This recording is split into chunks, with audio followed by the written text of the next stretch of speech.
রামকৃষ্ণের ঘরের মধ্যে চলে এলো শটান। বললে, রাত্রে আমরা ও ঘরে শোবো। বেশ তো, শোও না। ঢালাও নিমন্ত্রণ রামকৃষ্ণের, কিন্তু সুবিতে চুপ করে শুয়ে থাক। তা না, কেবল দয়াময় দয়াময় করতে লাগলো। নিরাকার কিনা, তাই ঈশ্বরের দয়া ছাড়া আর কিছু চোখে পড়ে না। তার ঐশ্বর্যই তো দয়া। সূর্যের ঐশ্বর্যই যেমন আলো। সূর্যকে যদি আলোময় আলোময় বলা যায়, কিছুই বলা হয় না। নতুন কিছু বলো, ডাকার মতো করে ডাকো।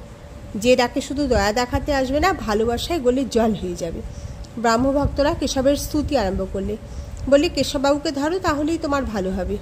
কিন্তু আমি যে সাকার মানি, আমি যে মা বলে ডাকি, মাকে যদি নিরাকার করি, তবে অমন কোলটুকু পাবো কী করে? কী করে দেখব সেই সুখ প্রসন্ন বদনের স্নেহময় সুষমা?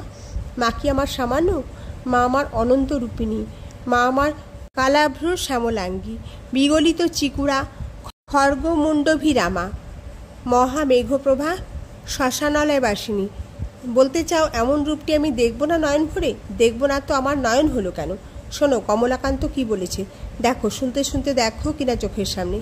সমর আলো করে কার কামিনী, সজল জলদ জিনিয়া কায়, দর্শনের প্রকাশী দামিনী, এলায়ে চাঁচর চিকুর পাশ, সুরাসুর মাঝে না করে ত্রাস, অট্টহাসে দানব নাশে, রণপ্রকাশে রঙ্গিনী।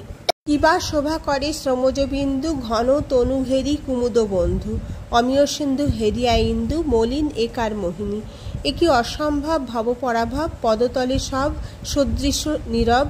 কমলাকান্ত কর অনুভব, কে বটে ও গজগামিনী? এই রণরামা নীরদবরণীকে দেখব না আমি?